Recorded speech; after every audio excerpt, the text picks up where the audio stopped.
శ్రీమాత్రే నమ. ఈ వీడియోలో మనం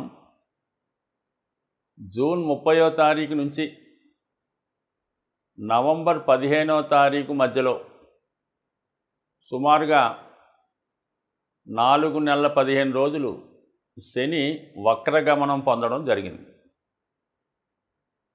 సో సాధారణంగా ప్రతి సంవత్సరం కూడా శని భగవానుడు సూర్య గమనాన్ని అనుసరించి ఈ విధంగా 135, 140 రోజుల్లో ఇంచుమించుగా 5 నెలల వరకు కూడా ప్రతి సంవత్సరం వక్రించి ఉండడం జరుగుతూ ఉంటుంది.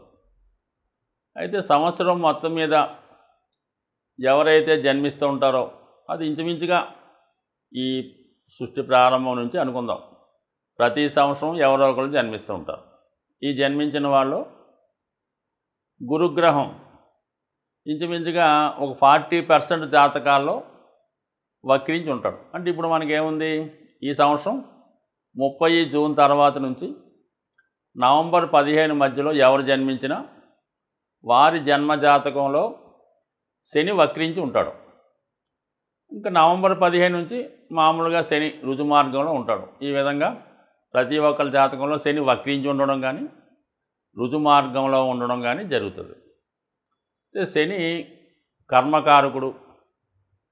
జాతకుని యొక్క మొత్తం జీవన విధానాన్ని, అతను బాధ్యతల్ని, అతని కర్మల్ని తెలియజేస్తూ ఉంటుంది. అంటే జాతకుడు జీవనోపాధి కొరకు ఏ ఉద్యోగం చేస్తాడు, స్వతంత్రంగా ఉంటాడా, ఒకరి దగ్గర ఉద్యోగం చేయడం జరుగుతుందా, లేదంటే జీవితాంతం ఇతరుల మీద ఆధారపడి ఉంటాడా, లేదా తనే 10 మందికి ఆధారం కల్పిస్తుంటాడా అన్నది కూడా శని బట్టే ఉంటుంది. అటు రాజకీయ రంగంలో రాణించాలన్నా, ప్రభుత్వ ఉద్యోగం చేయాలన్నా, మరి ఒక పారిశ్రామికవేత్తగా మారాలన్నా శని ఖచ్చితంగా బలవంతుడై ఉండాలి. అప్పుడు ఖచ్చితంగా జాతకుడు బాగుపడి ఉంటాడు. సో అలాగే వివాహ జీవితం అనుకూలంగా ఉండాలన్నా, సంతానం అభివృద్ధి చెందాలన్నా కూడా శని బలం అన్ని విషయాల్లో కూడా, శని కర్మకారకుడు కాబట్టి అన్ని విషయాల్లో కూడా శని యొక్క పాత్ర ఏదో విధంగా రావడం జరుగుతూ ఉంటుంది. సహజ రాశి చక్రంలో మరి శని 10, 11 స్థానాలకి ప్రాతినిధ్యం వహిస్తూ ఉంటాడు. ప్రతి ఉద్యోగ స్థానం, 11వ స్థానం ఉద్యోగరీత్యా లాభాన్ని ఇచ్చే స్థానం. అంటే ఇంచుమించుగా ప్రతి ఒక్కడికి ఆదాయాన్ని ఇచ్చేవాడు శని, వృత్తినిచ్చేవాడు శని. అలాగే 7వ స్థానంలో ఉచ్చ పొందుతుంటాడు. అంటే వివాహ జీవితం, వ్యాపారం, విదేశ వ్యవహారం, దీనికి కూడా శనే కారణం అవుతుంటాడు. శని 7వ తులారాశిలో ఉంటాడు కాబట్టి ఉచ్చుకు పొంది. అలాగే మేషరాశిలో నీచ పొందుతుంటాడు కాబట్టి జీవితంలో కష్టపడి సాధించడానికి, అలాగే బాల్యంలోనూ వృద్ధాప్యంలోనూ జరిగే ఇబ్బందులకు కూడా శనే కారణం అవుతూ ఉంటాడు. అయితే శని వక్రించడం వల్ల ఏం జరుగుతుంది? శని వక్రించడం వల్ల ఏంటంటే సాధారణంగా శని మల్టిపుల్గా యాక్ట్ చేస్తుంటాడు. వక్రించినప్పుడు అంటే ఒక వ్యక్తి ఏదన్నా ఇంటి నుంచి బయలుదేరి మధ్యలో రాబోతులకు అతనికి ఏదో గుర్తొచ్చింది, ఏదో ఇంట్లో మర్చిపోయామో, లేదంటే గ్యాస్ స్టవ్ కట్టలేదో, లేదంటే పలానా వస్తువు మర్చిపోయామో, లేదంటే పలానా డాక్యుమెంట్ తీసుకెళ్ళదో అని గుర్తొచ్చి మళ్ళీ వెనక్కి వచ్చి ఆ తాళం తీసుకొని ఆ సామాన్లు ఏవో తీసుకెళ్తుంటాడు. అంటే ఏంటి, గతంలో మనం అంటే గత జన్మలో పెండింగ్ ఉండిపోయిన పనులు ఏమన్నా ఉంటే ఈ జన్మలో కంప్లీట్ చేయడం జరుగుతూ ఉంటుంది. అది వ్యక్తిగతంగా బాధ్యత అవ్వచ్చు, ఏదైనా వృత్తి అవ్వచ్చు, ఏ బాధ్యత అయినా గతంలో ఏదన్నా ఒక కార్యక్రమాన్ని ప్రారంభించి తిరిగి మళ్ళీ అదే కార్యక్రమం కోసం జన్మించవచ్చు. సో అది ఈ విధంగా వారి కర్మను బట్టి పూర్వజన్మ కర్మ కొంత మిగిలిపోయింది జాతకుడికి అని చెప్తూ ఉంటుంది. అయితే ప్రస్తుత దైనందిన జీవితంలో శని భగవానుడు వక్రించి ఉన్నవాడు చాలా కష్టపడి జీవితంలో పైకి రావడం జరుగుతుంటుంది. వృత్తిలో సడన్గా అప్ అండ్ డౌన్స్ రావడం జరుగుతూ ఉంటుంది. అలాగే ఒకే వృత్తిలో కంటిన్యూ అవ్వకుండా ముందు చాలా కాలం పాటు ఒక వృత్తిలో ప్రవేశించి దాన్ని ఫుల్ఫిల్ చేస్తూ సడన్గా వేరే వృత్తిలోకి మారవలసి రావడం కూడా జరుగుతూ ఉంటుంది. అయితే చాలా హార్డ్ వర్క్ చేస్తుంటాడు. శని వక్రించి ఉన్నవాడు ఎవడైతే ఉన్నాడో వాడు జీవితంలో చాలా కష్టపడి పనిచేయడం జరుగుతూ ఉంటుంది. అయితే ఏంటంటే ఎవరి జన్మజాతకంలో ఈ శని వక్రించి ఉంటాడో, ఇది ఇంపార్టెంట్ పాయింట్ అన్నమాట. ఎవరి జన్మజాతకంలో శని భగవానుడు వక్రించి ఉంటాడో వారికి ఈ టైంలో అంటే గోచారరీత్యా శని వక్రించినప్పుడు 30 జూన్ నుంచి నవంబర్ 15 మధ్యలో వాళ్ళకి అన్ని కార్యక్రమాలు సజావుగా పూర్తి అవ్వడం జరుగుతూ ఉంటుంది. అంటే ఆగిపోయిన కార్యక్రమాలు ఏమన్నా ఉంటే తిరిగి పునఃప్రారంభి మరి పూర్తి చేసుకోవడం జరుగుతూ ఉంటుంది. అది శని వృత్తికారకుడు కాబట్టి వృత్తి కానీ వ్యాపారం కానీ బాధ్యతలు కానీ రెస్పాన్సిబిలిటీస్ కానీ గతంలో ఆగిపోయినాయి. తిరిగి ఈ సమయంలో అంటే ఎవరి జాతకంలో శని వక్రించి ఉంటాడో వాడు 30వ తారీఖు జూన్ నుంచి నవంబర్ 15 మధ్యలో మరి ఆగిపోయిన కార్యక్రమాలు కొత్త కార్యక్రమాలు అతని జీవితాశయాలు కష్టపడి చేయడం వల్ల ఖచ్చితంగా నిరుద్యోగులకి ఉద్యోగం వచ్చే అవకాశం ఉంటుంది. వ్యాపారస్తులకి కొత్త వృత్తి ప్రారంభమయ్యే అవకాశం ఉంటుంది. అది ఇంకా రాశుల వారీగా ఒకటి తెలుసుకుందాం. ప్రస్తుతానికి మాత్రం ఇది శని ఎవరి జాతకంలో వక్రించి ఉన్నాడో వాడికి ఇది ఈ 135 రోజులు ఒక గోల్డెన్ పీరియడ్గా మనం భావించవలసి ఉంటుంది. శని భగవానుడు ధనుసు రాశి వారికి ప్రస్తుతం 3వ స్థానంలో సంచరిస్తూ చాలా విజయవంతంగా జాతకుల్ని ముందుకు తీసుకువెళ్ళడం జరుగుతున్నది. అయితే మరి జూన్ 30 టు నవంబర్ 15 మధ్యలో వక్రించిన శని భగవానుడు తిరిగి మళ్ళా 2వ స్థానంలోకి రావడం జరుగుతుంది. అంటే మనకి ఏలినాటి శని పూర్తి అయిపోయింది అని ఇంచుమించుగా మనకి ఒక 6 నెలలు ఎంత అవుతుంది సుమారుగా. తిరిగి మళ్ళా వెనక్కి రావడంతో అంటే వెనక్కి రావడం అంటే శని భగవానుడు వెనక రాశిలోకి వచ్చి ఈ రాశిలోకి ఏం చేరడం, కొద్దిగా దృష్టి ఈ భావం మీద పెడతాడు. అంటే మనకి ఇంకేమైనా పెండింగ్ ఉండిపోయిందా, ఏవైనా శేషం మిగిలిందా, రుణశేషమా శత్రుశేషమా ఏంటి అన్నది ఒకసారి చూసుకుంటాడు. అంటే సాధారణంగా మరి ఏలినాటి శని జాతకుని సాధారణంగా 7.5 సంవత్సరాల్లో సుమారుగా ఒక 6.5 సంవత్సరాలు 7 సంవత్సరాల దాకా బాగా ఇబ్బంది పెడతాడు. అంటే ఒకే విధంగా ఒకే రోజు ఇబ్బంది స్టార్ట్ అవ్వదు. నెమ్మదిగా ఇది 100% బాగుందనుకున్నాం. ఆ 100%ని 99, 98 అలా పర్సెంట్ తీసుకొచ్చి మొత్తం 0 చేసేస్తాడు ఒక మధ్యలోకి రాబోతులకు. ఆ విధంగా మొత్తం 0 అయిపోయి మొత్తం బాగా చుక్కలు చూసిన తర్వాత నెమ్మదిగా మళ్ళా ఒక ఆశ ఒక హోపు ఇవ్వడం జరుగుతుంది. అంటే ఏమైనా జాతకుడికి మనం చేయటం మర్చిపోయామా, ఏదన్నా ఇతనికి ఏమన్నా అవకాశం ఇవ్వలేకపోయామా, మళ్ళీ తిరిగి ఇతన్ని ఒక మంచి మార్గంలో పెట్టలేకపోయామా అని శని భగవానుడు తిరిగి మళ్ళా మీ మీద దృష్టి పెట్టడం జరుగుతుంది. అంటే దృష్టి పెట్టడం అంటే ఇది మంచి దృష్టే. అంటే ఒక విధంగా దూరం వెళ్ళి మళ్ళీ ఒకసారి అబ్బాయి ఈ కుటుంబం ఎలా ఉంది, ఈయన ఎలా ఉన్నాడో అని ఒకసారి దృష్టి పెట్టి మీకు ఏమైనా చికాకులు ఉంటే అంటే కుటుంబపరమైన చికాకులు ఏమైనా ఉన్నా దాన్ని సరిదిద్దుతాడు. లేదు ఆర్థికపరమైన ఇబ్బందులు ఏవైనా ఉన్నా, ఇంకా మీరు ఏమైనా అప్పుల్లో ఉన్నా, ఇంకా ఎవరికైనా చెల్లించవలసి ఉన్నా ఖచ్చితంగా మరి మీకు ఆ రుణ బాధల నుంచి బయటపడేస్తాడు. లేదు ఇంకా చదువు పూర్తి అవ్వలేదు, ఇంకా కొన్ని సబ్జెక్టులు ఉండిపోయాయి, ఇంకా ఉద్యోగంలో పూర్తిగా సెటిల్ అవ్వలేదు అనుకుంటే ఖచ్చితంగా మిమ్మల్ని ఈ రాబోయే 4 నెలల్లో మళ్ళీ ఇంకా అంటే అటువైపు చూడకుండా ఇంకా మిమ్మల్ని పూర్తిగా కంప్లీట్గా సెటిల్మెంట్ చేసి తన గమనాన్ని మళ్ళీ ముందుకు వెళ్ళిపోవడం జరుగుతూ ఉంటుంది. అప్పుడు మీరు మళ్ళీ యాజిటీజ్గా మళ్ళీ మీ జీవితాన్ని మీరు నిర్మించుకుంటూ మన ముందుకు వస్తారు. బట్ ఏవైనా ఇది మీకు మళ్ళీ ఒక మంచి అవకాశం. కుటుంబ సమస్యలు ఉన్నా దాన్ని పరిష్కరించుకుంటారు, ఉద్యోగపరమైన ఇబ్బందులు ఉన్నా పరిష్కరించుకుంటారు.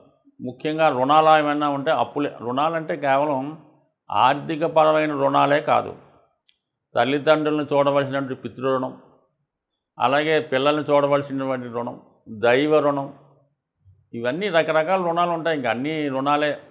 ఇవన్నీ తీర్చుకునే ప్రయత్నంలో ప్రస్తుతం మరి మళ్ళీ ఇంకొకసారి మీరు అవన్నీ తీర్చుకుంటాయి. ఎందుకంటే శని 3వ స్థానంలో ఉండడం అనేది ప్రోగ్రెస్ ఇస్తాడు కరెక్టే, కానీ దశమ దృష్టితో అంటే కర్మ దృష్టితో 12వ భావాన్ని వీక్షిస్తుంటాడు. 12వ భావాన్ని వీక్షించడం అంటే ప్రతీదీ కూడా డబ్బుతో కూడుకున్నదే, ప్రతీదీ కూడా ఖచ్చితంగా చెల్లించవలసిందే. ఇది పెనాల్టీ లాంటిది మాట. టోల్ గేట్ దగ్గర బండి ఆపితే నువ్వు డబ్బులు కడితేనే నీ బండి ముందుకు పంపుతాడు. నువ్వు ఎంత సీఎం అయినా అంటే కొన్ని వాటికి ఎగ్జామ్షన్ ఉంటుంది, కానీ ఆ విధంగా ఉంటుందన్నమాట. అది ఖచ్చితంగా చెల్లిస్తేనే నువ్వు మళ్ళీ ముందుకు వెళ్ళగలుగుతావు. అంత ఖచ్చితంగా మీ దగ్గర నుంచి అంటే ధనాన్ని వసూలు చేస్తాడా, ఆస్తి వసూలు చేస్తాడా ఏంటన్నది అది మీ స్థాయిని బట్టి ఆధారపడి ఉంటుంది. కాబట్టి ఖచ్చితంగా మాత్రం మీరు ప్రతిదానికి కూడా ఈ రుణం తీర్చుకునే ప్రయత్నంలో ఈ యొక్క ధనాన్ని చెల్లించి మీరు ఆ రుణం తీర్చుకొని దాని నుంచి బయటపడే ప్రయత్నం జరుగుతుంది.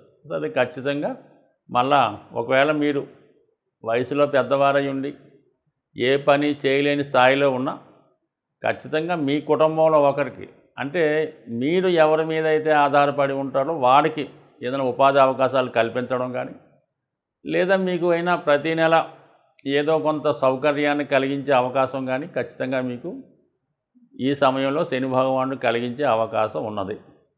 సో ఈ విధంగా మరి గృహానికి సంబంధించిన సమస్యలు ఏవైనా ఉన్నా మీకు ఒక స్థిరమైనటువంటి గృహాన్ని కూడా ఏర్పాటు చేయడం జరుగుతుంది. సో ఏదైనా మీకు రాబోయే ఈ నవంబర్ 15 లోపల ఆల్రెడీ ఎటువంటి ఇబ్బందుల్లో ఉన్న కుటుంబ ఇబ్బందులు, ఆర్థిక సమస్యలు, సొంత గృహం లేకపోవడం, సరైన ఉద్యోగం లేకపోవడం, ఇవన్నీ కూడా మీకు మరి రాబోయే శని వక్రగమనంలో మీకు అవన్నీ కూడా సమకూరే అవకాశం ఉన్నది. అయితే అది మీకు ఎంతవరకు అర్హత ఉన్నది, అర్హత ఉన్నంత వరకే ఇవ్వడం జరుగుతుంది. కాబట్టి దానికి అర్హత ఉండాలి, తగు విధంగా మీరు ప్రయత్నం కూడా చేయాలి. ఎప్పుడు కూడా శని ఎప్పుడు కూడా లాస్ట్ మూమెంట్లోనే ఇస్తాడు తప్ప ప్రయత్నం మొదలెట్టగానే అది ఏమాత్రం ఆశాజనకంగా ఉండదు. ఏదో సామెత చెప్తుంటారు, తిరిగి తిరిగి తిరిగి కాళ్ళు అరిగిపోయి అంటారు. అంటే కాళ్ళు అరిగిపోవడం అంటే శని భగవానుడు కాళ్ళకి రిప్రజెంట్ చేస్తాడు. కాబట్టి అంత కష్టపడాలని, అంత కష్టపడితే మీకు ఖచ్చితంగా ఆ ఫలితాన్ని ఇవ్వడం జరుగుతుంది. ముఖ్యంగా ఈ శని వక్రగమనంలో ఉన్న, రుజుమార్గంలో ఉన్న జాతకుడి మీద ప్రభావాన్ని మంచి కానీ చెడు కానీ జాతకుడి యొక్క వ్యక్తిగత అలవాట్లు, క్రమశిక్షణ, నిజాయితీ వాటి మీదే ఆధారపడి ఉంటుంది. మీకు ఈ యొక్క శని భగవానుడు అష్టమ శని, అర్ధాష్టమ శని, ఏలినాడు శని ఏదైతే అవనమండి, అది జాతకుడు ఒక క్రమశిక్షణతో, ఒక దైవ మార్గంలో నిజాయితీగా ఎవరికి ఇబ్బంది పెట్టకుండా చాలా సింపుల్ అయినటువంటి జీవితాన్ని గడుపుతున్నాడు అనుకుందాం. వారికి ఎట్టి పరిస్థితుల్లో కూడా శని భగవానుడు ఏ ఇబ్బంది పెట్టడు. ఎక్కడికి జన్మశని కాదు కదా, అష్టమ శని కూడా ఇబ్బంది పెట్టడు. పైపెచ్చు జాతకుడిని ఉన్నత స్థితికి తీసుకెళ్లే ప్రయత్నం చేస్తూ ఉంటాడు. అదే జాతకుడు ధనం ఉందనే అహంకారంతోనో, పెద్దలు సంపాదించారనే అహంభావంతోనో, ఎవరిని లెక్క చేయకుండా, నియమాలు పాటించకుండా, దైవాన్ని దూషిస్తూ, పెద్దల్ని దూషిస్తూ, పెద్దల్ని అగౌరవపరుస్తూ, ఇంట్లో వృద్ధుల్ని అవమానపరుస్తూ అనేక రకాల ఇబ్బందులు పెట్టడం, చాలా లగ్జరీ లైఫ్ వహించడం, ఏదో అన్నం కూడా భోజనం ఏదో సగం తిని సగం పారేయడం, ఈ విధంగా అక్కలేని ఎంత ఖర్చు పెట్టడం, ఇవన్నీ చేసినోడికి శని ఖచ్చితంగా వారికి ఏ స్థానంలో ఉన్నా కూడా ఖచ్చితంగా ఇబ్బంది పెడతాడు. శని నుంచి బయటపడాలనుకుంటే మీరు ఎన్ని తైలాభిషేకాలు చేసినా, ఎన్ని రుద్రాభిషేకాలు చేసినా ఖచ్చితంగా దానివల్ల మీకు ఏమీ నయా పైసా ఉపయోగం అయితే ఉండదు. శనిని ప్రసన్నం చేసుకోవాలంటే ఖచ్చితంగా మీరు క్రమశిక్షణ వహించవలసిందే. మీలో ఉన్నటువంటి చెడు అలవాట్లు, బలహీనతలు ఖచ్చితంగా తగ్గించుకోవాల్సిందే. అంటే బలహీనతలు, చెడు అలవాట్లు అంటే కేవలం మందు తాగడం, మాంసం తాగడం, సిగరెట్ కాల్చడమే కాకుండా మరి మన ధర్మాన్ని పాటించడం, తల్లిదండ్రులని గౌరవించడం, వాళ్ళకి ఏ ఇబ్బంది లేకుండా చూడడం, వృద్ధులను ఉంటే వాళ్ళని గౌరవించడం, మీకన్నా వయసుతో బాగా పెద్దవాడితో పనులు చేయించుకోవడం, ఇలాంటి కార్యక్రమాలు చేసుకోకుండా జాగ్రత్తగా ఉండి క్రమశిక్షణగా ఉంటే ఖచ్చితంగా మీకు శని మంచి అభివృద్ధిలోకి రావడం జరుగుతూ ఉంటుంది. ఎట్టి కష్ట పరిస్థితుల్లోనైనా మిమ్మల్ని బయటపడవేసే అవకాశం ఉంది. ఈ మంచి మార్గంలో మిమ్మల్ని పెట్టడానికే శని భగవానుడు మిమ్మల్ని సర్వదా ఈ 2.5 సంవత్సరాల్లో ప్రతి ఒక్కరికి కూడా ప్రతి ఒక్క భావంలోకి వస్తూ మిమ్మల్ని మంచి వాళ్ళని, చాలా మంచి వాళ్ళుగాను, చెడ్డవాళ్ళని మంచివాగా మార్చే ప్రయత్నం చేస్తాడు. అది మీ చేతిలోనే ఉంది. అందువల్ల ఏంటంటే ఖచ్చితంగా మాత్రం మీరు క్రమశిక్షణగా ఉంటూ ప్రతిరోజు శరీరాన్ని కొంత కష్టపెట్టండి. అది వాకింగ్ చేస్తారో, వ్యాయామం చేస్తారో, మెడిటేషన్ చేస్తారో, నడవలేని పరిస్థితిలో మంచం మీద పడుకున్న వాళ్ళు తప్ప ప్రతి ఒక్కరు కూడా ఏదో విధంగా కొంత శరీరాన్ని వంచే ప్రయత్నం చేస్తే 100% శని మంచి ఫలితాన్ని ఇస్తాడు. అయితే కొంతలో కొంత ఏంటంటే ప్రతిరోజు కూడా సూర్యోదయానికే ముందు లెగిసి సూర్య నమస్కారం చేసుకోవడం, అలాగే మధ్యాహ్నం పూట పడుకోకుండా కేవలం సూర్యాస్తమైన తర్వాత మరి పడుకోవడం, ఎక్కువగా సూర్యభగవాన్ని పూజించుకోవడం, ఆదిత్య ఉదయం చదువుకోవడం, ఆదివారం నియమంగా ఉండడం, అలాగే మరి విష్ణు సహస్రనామం ఏదైనా కొంత మంచి మార్గంలో పెట్టే కార్యక్రమాలు వినడం, పెద్దల్ని గౌరవిస్తే ఆటోమేటిక్గా మీకు మరి ఎంత ఇబ్బందుల నుంచైనా ఎంత కష్టాల నుంచైనా బయటపడడం జరుగుతుంది. ఇవేమీ పాటించకుండా మీ పనులు మీరు చేసుకుంటూ వేలకు వేలు లక్షలు పోసి జపాలు చేయించి అభిషేకాలు చేయించి మా పేరుతో కట్టేసామండి రోజు అభిషేకం జరుగుతుంటుంది. ఇలాంటి ఏమీ కూడా వర్కౌట్ అయితే అవ్వు. దయచేసి మీరేం అనుకోవద్దు. కష్టపడి పని చేయండి, ఒళ్ళు వంచి ఎక్సర్సైజ్ చేయండి. 100% మిమ్మల్ని ఉన్నత శిఖరాలకి తీసుకెళ్లే ప్రయత్నం శని భగవానుడు చేసి తీరుతాడు. స్వస్తి.